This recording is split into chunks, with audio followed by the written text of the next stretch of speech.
Thanks, you guys, for being here. Really appreciate it. And I want you guys to start by introducing yourselves. My name's Seth PRIEBATSCH. I'm the chief ninja of Scavenger.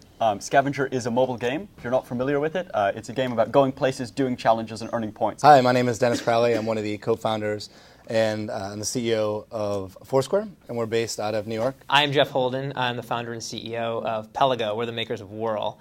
And what Whirl is endeavoring to do is enhance people's lives through discovery. So we got a lot of agencies and technologists in the house here who would probably really like to know the best ways to activate with you guys and the kinds of campaigns that you're interested in doing, and maybe a little bit about what you're not interested in doing. You want to start, Jeff? Yeah, sure. All right. So our primary kind of interface point with partners is through societies and society rewards.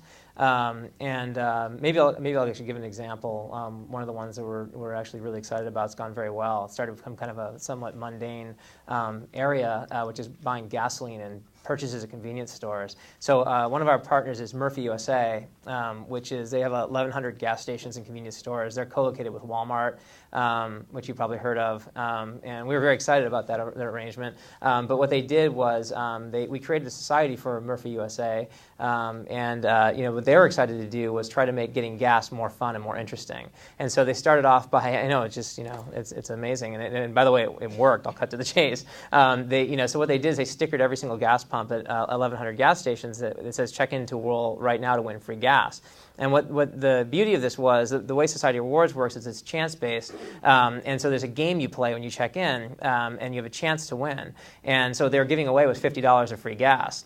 And so, you think about $50 of free gas, that's pretty serious. And it's one of those things you actually don't believe until you see it happen. And so people were actually winning these free tanks of gasoline and shouting about it on Facebook and so forth. And since the program started, the Murphy's been actually collecting a ton of data and feeding it back to us from what they've been seeing. What they learned right away was, right after the first 2 weeks of the program, 84% of people surveyed said that they went to Murphy USA for the first time ever, or in lieu of a competitor, because of the Society Rewards. And they've now had the program going for months. We started on July 1st, so a few months, I guess. And the more recent piece of data is that Whirl users are 3 times more likely to return weekly or more than their average user.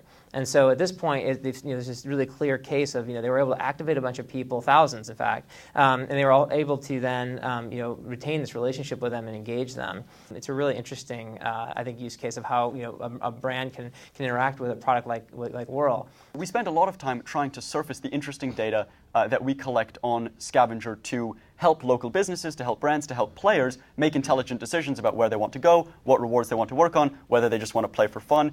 We feel like the data that is here is interesting, and if you want to look at it and you're an individual, you can, and in many ways, brands can sort of get value from some of the anonymized data that's out there. There's the obvious one, which is check-ins, or in Scavenger's case, visits. How many people have actually been there, whether they've checked in or whether they've done a challenge. Lots of different services can provide that. All of us can provide that. Facebook Places can very soon provide that. Lots of people can. Where Scavenger starts to be able to provide interesting and unique value beyond that is engagement. What are people actually doing here? If there's a challenge, which is just snap a picture, that's really cool. We know that someone checked in and then they snapped a picture and they stayed there a bit longer. If there's a challenge, which is, what's your favorite flavor of ice cream at Toscanini's, that's actually collecting a reasonable amount of interesting data. And if they're sharing that publicly, it'll show up in the activity stream of that place. Now, where it really starts to get fun is that when you think of the world as a game layer, rather than just as a bunch of pinpoints on a map and where are people right now, but actually what are they doing at places, you start to get new types of statistics that brands can measure. Things like the social coefficient, which, how many people representing brands out there are measuring the social coefficient of their retail locations? Anyone?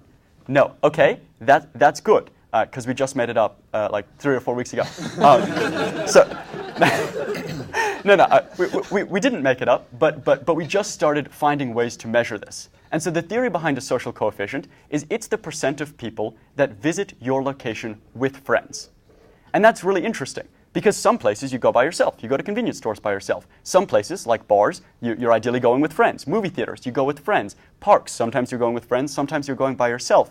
And through challenges on Scavenger like the social check-in, or just through some really clever analysis of data, we can tell Lansdowne Pub here in Boston that their social coefficient is 41%, meaning that 41% of people are definitely visiting with friends. Many more people may be visiting with friends, but that's what their sort of social coefficient happens to be. And a bar comparing their social coefficient to a convenience store is kind of meaningless, but there are lots of bars on Lansdowne Street. And so for them to know that their social coefficient is 41, whereas the bar next door's social coefficient is 58, means that they're probably doing something that isn't fostering social interaction. And places that have higher social coefficients, when you visit more with friends, create shared experiences, create higher levels of loyalty, you stay longer there, you go back more often, and it's actually a really, really insightful statistic that people aren't thinking about yet because there haven't been the tools out there to measure them. The very simple act of just checking in, and you get people that do it, like the average check-in I think is like 3.1 or 3.2 times a day or something like that, which is great. It's like either breakfast, lunch, and dinner, or lunch, dinner, and drinks. And you get people doing that 5 days a week, 7 days a week, and before you know it, you have a lot of data about what a lot of different types of people are doing, and where they're doing it, what time of the day they're doing it. And like this is something that we discovered at the Dodgeball Day. It's like, oh my God, it's not about the check-in. It's about what you do with all that interesting knowledge that you have about the users. And in which, specifically for us, how do you take that data and then recycle it back and give it back to you guys so that it's making the world a little bit easier to use and a little bit easier to understand. And so we cut queries up like this all the time. And we're just trying to figure out a way to make it scale. But we do these things in our office, which are, show me all the places where people check in between 11 o'clock and 2 o'clock, like say lunchtime. Sort them in our neighborhood, down near our office, sort them by popularity, weight them based upon have our friends been going there, yes or no, and then from that list, remove the places that me and the two guys I'm going out to lunch with have already been to.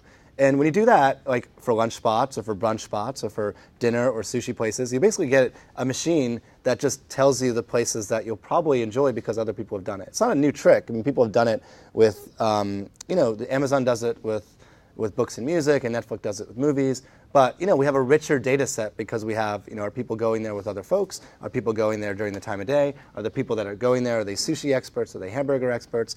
And you start to be able to come up with these amazing products that just push you in one direction or another. Sushi. What's that? Damn those hamburger experts! I know, doing right? Sushi. No, but it's the whole thesis of Foursquare is can you create software that encourages you to go out and do things that you wouldn't do before?